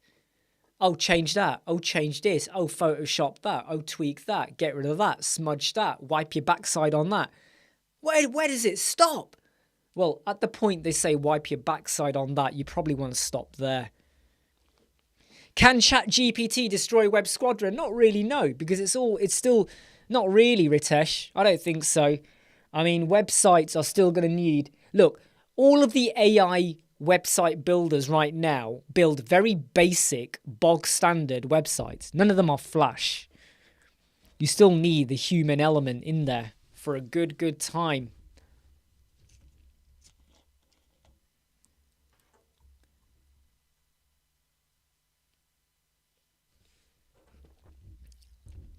Yeah, like Brian says, 3 visions, maybe. Yeah, if that. I mean, some people even say that you're allowed like a logo and like 1 revision, or you're allowed a logo with concept before, so you get to see which concepts you like, plus 2 revisions, costs us more. Or you're allowed the same number of concept and you're allowed 4 or 5 revisions, and then there's a big super cost. So which one do you go for? But again, a great example, okay, and you're not going to believe, you're probably going to be surprised I say this, but a great example is, don't forget to hit like if you've not hit like. We're not doing too good on the likes actually today. We've only got 27 likes, so we're not doing too well. Fiverr. Believe it or not, Fiverr are actually quite good at showing you how they are breaking down their 3 price packages. Study it. Look at it. Your costs will be much higher and different, no doubt. But study what they're doing and you might surprise yourself, and you might kind of go, I didn't think of it like that. I'm offering out website builds, but what they're saying is, here's the cost for that, here's the cost for that, here's the cost for that. Our charges are based on what we're being asked to do and the time and effort to do it as well. So a 1-page website could take 1 day, or a 1-day website could take 5 days, because that 1-day website has got, it's 1 page, but you got shop, appointments, loads of stuff going on with it. Mobile is going to be a bit of a thinking thing to get it to make and look and work right. And Pez has summed it up quite nicely. It's about showing value, and that's what I said to them on the phone yesterday. Which is why I even said to them, I said, look, the cost for us to do your SEO, your rank math and all of that, your keywords and all of that, you got to have a think as well, will be X, right? That's going to help you out there, right? This other company, and I said, I don't want to know who they are. I don't want to know what they charge you. That's between you and them. They're going to do your media marketing. And they've said to you, get your website built and we'll handle it. What are they going to handle? Images, words, social media accounts, notifications, replies. Do you want them replying on your behalf or not? You know, how's that going to work? Do they understand your services enough? Are they going to do your keyword, your meta title, your meta description, your indexing, all of that stuff, your sitemap? Because for them to say to you, yeah, get your website built and we do your media marketing, what are you talking about? What are you talking about here? Get it defined. And when I said that to him, you could literally hear the penny dropping in his head. I didn't think of it like that. And then he was really upfront with me. I've spoken to 3 other UK web designers. You know, you really caught my eye, but there were 3 others I contacted as well. Found them out, local, whatever. They did not say any of this. Because you know what? They just want to build your website. That's all they care about. Whereas I've said to him, yeah, but the difference with me is I want you to be successful. I want your business to still be running in 10 years' time. Do you know why? Because if your business runs well, you might refer to me. That's great for me. It's great for you. Right? I'm basically saying to him, I'm going to treat your website like it's mine. The love I'm going to put into it. I will be guided by you if you want to use particular colors or layouts. I will advise you if I think we need to think about things differently. If I spot something that's going to affect the conversion or the look or feel of your website. But I'm going to treat your website like it's my business too. I'm in it with you. And you could hear the pennies dropping in his head. It does not take long for you to convey that kind of passion to help someone out. And I said to him, look, if I felt at any point that we're not going to work well, I wouldn't be telling you any of this, right? And I even said to them, right? I said to him, here's the rough price. Here's how we might go about it, okay? I'm not going to chase you. I am not going to contact you again. You won't hear from me. If you want to go further, you get in touch and we go further. But I am not going to trouble you. And you know what he said? He was like, damn, you are so different. He goes, so many people, once I give them my details, have you made a decision? Have you thought about this? We'll give you a 20% discount. I'll wipe my arse for you. I'll wipe your arse for you. On their back, on and on and on and on. Show them that you care and that you are different than the others because they remember you for that. Sorry, I feel like I'm shouting here. I feel like I'm shouting. Sorry if I feel like I'm shouting. To be honest, Zinabar, you've answered your question. You've basically said you're doing low price websites. You're going to build up your reviews and then you're going to charge more. Well, that's up to you then. You then charge more. And then you test the waters. And maybe you go from $30 to $100. However, I would question though, what kind of websites are you building for $30, Zinabar? So is it that you are getting institutionalized into $30 basic websites? How many of your websites would you say were big, beefy websites for $30? How many? Now you charge more and a client wants a bigger, beefier website. Can you handle that pressure? Can you handle that? Because there is a possibility you become institutionalized into basic websites. So think broader, but then also think about, can you do that? All right. Don't just charge high and then worry, right? Don't just charge high and worry. Wow. I mean, Zinabar, really? Come on, mate. Building websites for free.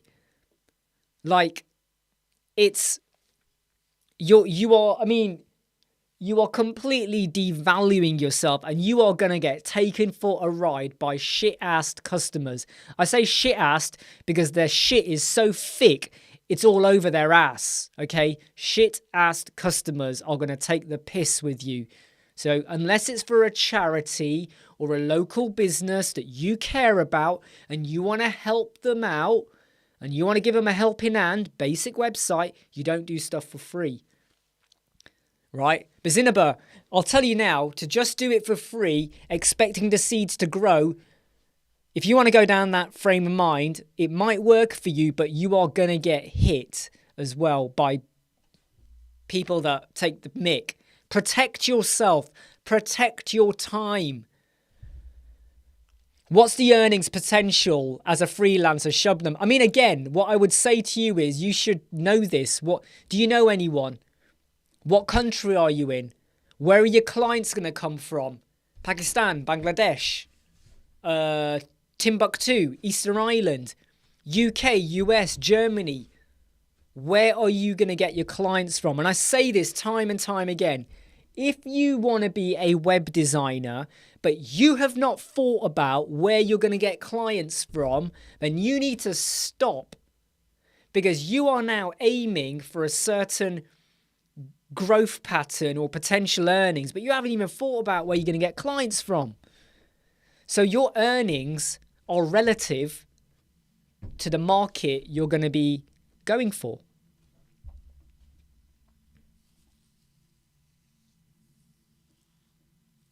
Yeah, Andrew. So sometimes, I will do that, whereby we will host it somewhere, then build and then transfer over. Sometimes. Depends on the client.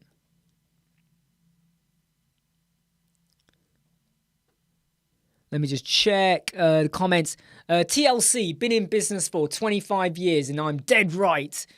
Let the client come to you when they are ready. Yeah, exactly. And like I said, so we've got someone who wants to work with us. They want to work with me. The website we're going to build on the 6th of March. I've not asked them for a deposit.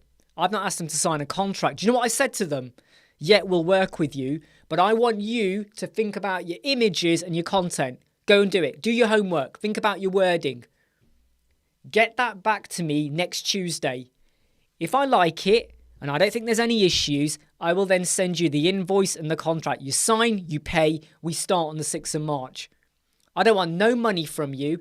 I don't want you to feel obligated to me or the other way round, because things might go sour. I'm letting you go away and say, you know what? I don't need Imran. I'm going to build it myself. Or I'm going to find someone else. Or I'm going to forget it. I'm not doing this website. They are in control. And I'll tell you what, they love that. They love it that what I haven't done is said, hey, sign the dotted line. Yeah, we'll build your website in 2 months. Then they change their mind. Oh, mate, whoa, we got a contract and you paid a whoa. I'm not tying them in. I am. The more love you give in a responsible way, they want to work with you. They want to look at what a lot of other people do out there. Why are you different? Dipanshu, if you want to review, you can ask your friends and family to make an account. See, look, I am going to say, though, Dipanshu, right, that I have to be honest here, Dipanshu. Anyone that does that, I don't like, and you will get caught out. And if that's how you build your business on fraud, it's fraud, mate. I'm going to put it out there. Anyone that starts saying to their friends and family, yeah, just go, I've not really done any work for you, but, just do a payment and put a review on for you. If you want to use fraud to get anywhere, then you are faking it to make it. And I have already spoken very passionately about do not fake it to make it. You have to earn it to make it. Earn to make it. But if you have to fake it to make it, that means in your life, you will always fake it to make it. When you meet someone, you're going to fake it you're going to pretend to be someone. When you need to earn something or get anywhere in life, you will fake it to make it. And my advice always is earn it. No, sorry, that's wrong. Do it to earn it. Do it to earn it. Right? Don't fake it. People that fake it, you lose my respect. Basically, I'll tell you now, you lose all respect from me. Question, ground, pet. If I drag and drop tabs, if you drag and drop tabs and you make a page for login, if I get the short code, will that? Yes, it will. Yes, it will. So if you put the tab into there, if you put the short code into there for the login, pop-up, whatever, when you click on the tab, the short code should be there. Watch out, though, for any JavaScript optimization, code snippets, or plugins that might stop it from,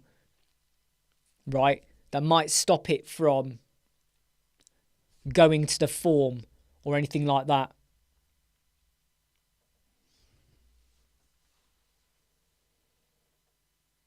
Okay,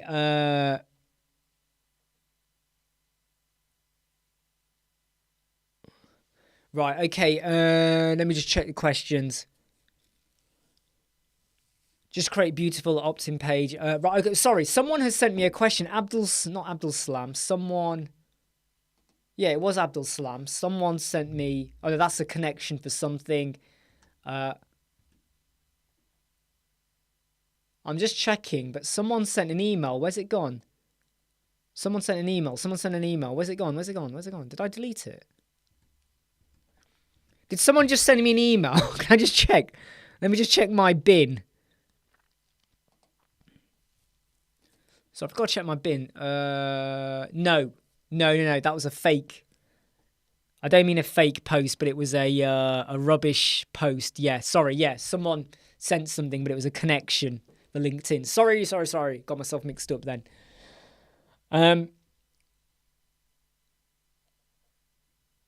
Yeah, I mean, I would. Do you know what? Right. I'm gonna say, yeah, I'm happy building with Elemental and Bricks and other solutions and stuff as well. So, I'm happy. Yeah. I'm quite happy using Elemental. Yeah, look, like I said, ground pets, okay.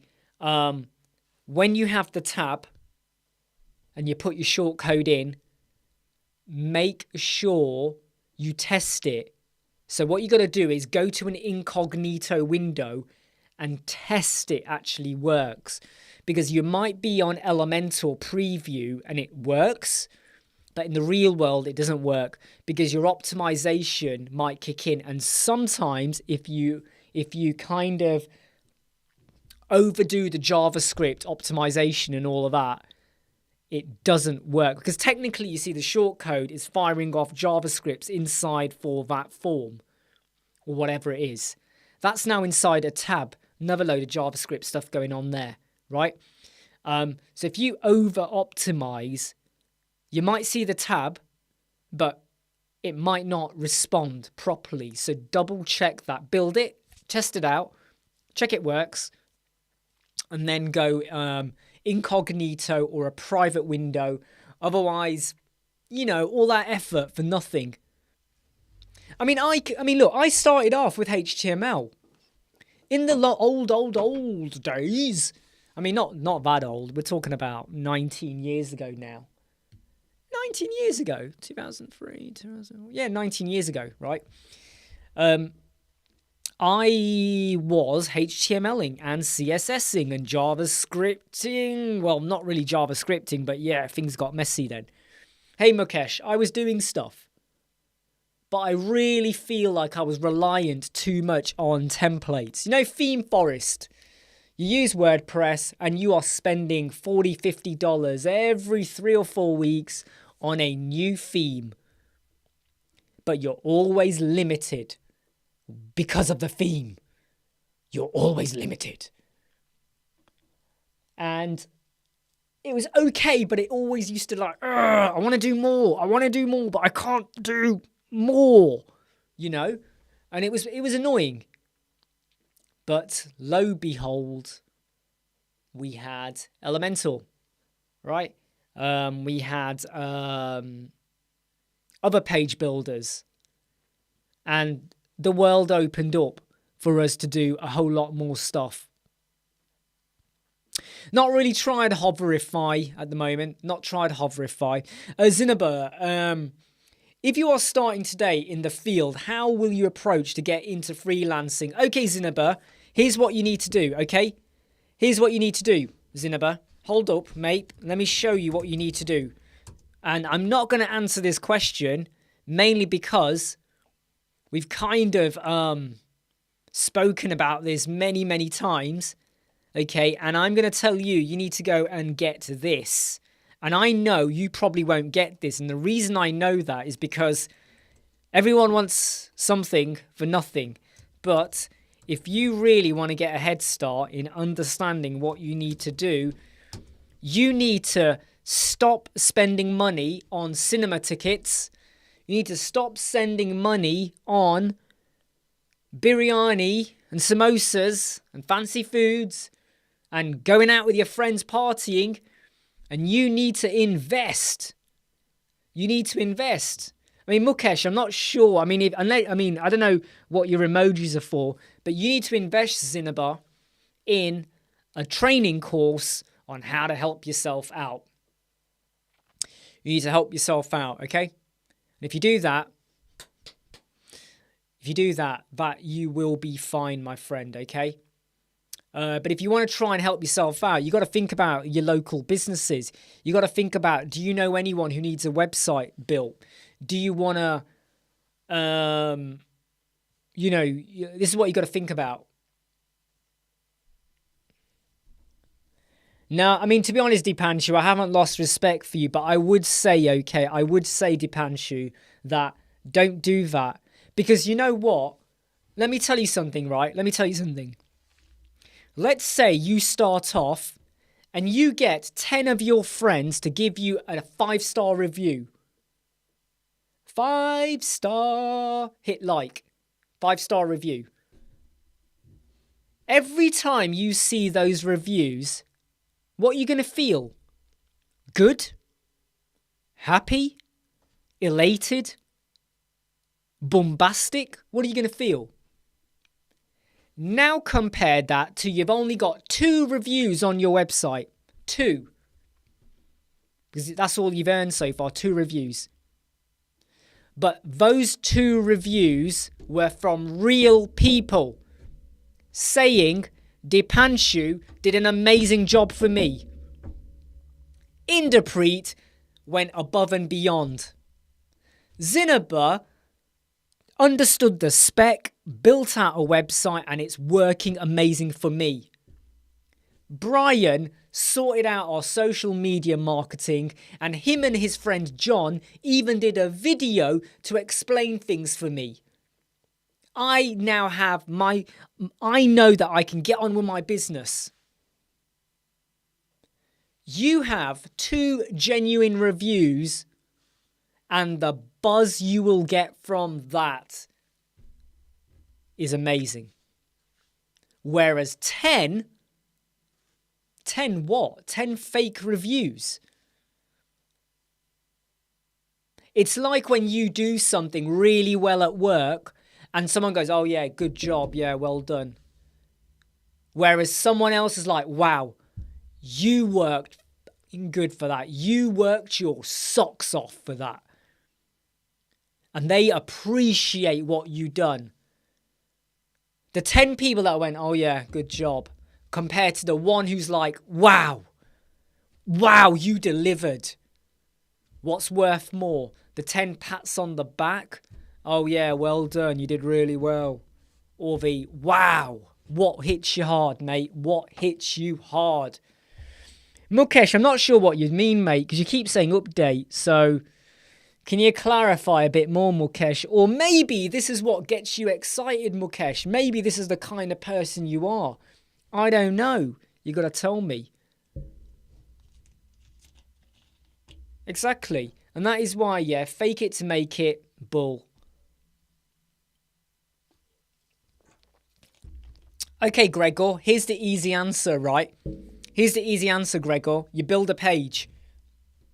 You have a slider. You build a copy without the slider. You do a, right, okay, I am now going to get rid of Mukesh because you know what? Quite frankly, he can go and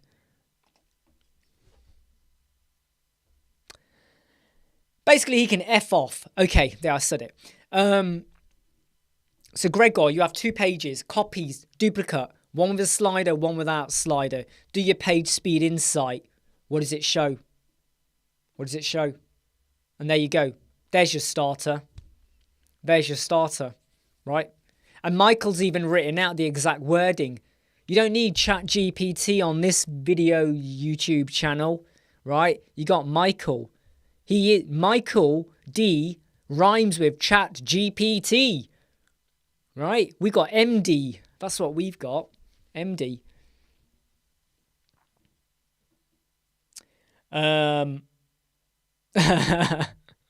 Right, look everyone, yeah, I've been live now for 2 hours.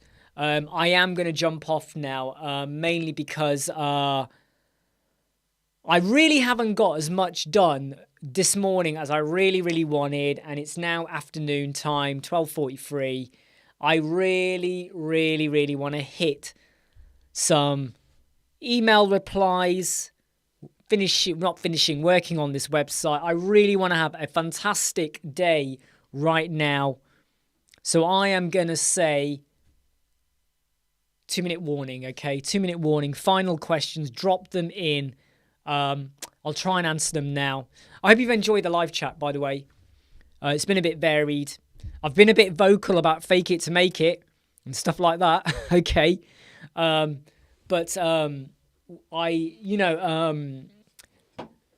had like a 1 hour consultation call. Then I quickly just checked a few things out very quickly. Then I just thought, let's just go live. So yeah. And I want to drink my drink because it loses its fizz after I've opened it. Okay, don't think there's any more questions. I'm going to say goodbye now. Take care, have fun. I'll see you tomorrow. Love chatting to you all, but please remember, okay, please live stream to review the portfolio website. Which one, Zinabar? Because I haven't actually got one sent over to me yet. Contact info for consultation. There's the email. Over there. info@websquadron.co.uk. That is the email. info@websquadron.co.uk. So I'll leave that on screen for anyone who wants to have a look at that. Get back in touch if you want. Take care, everyone. I'll see you all soon. Love chatting to you all. Bye.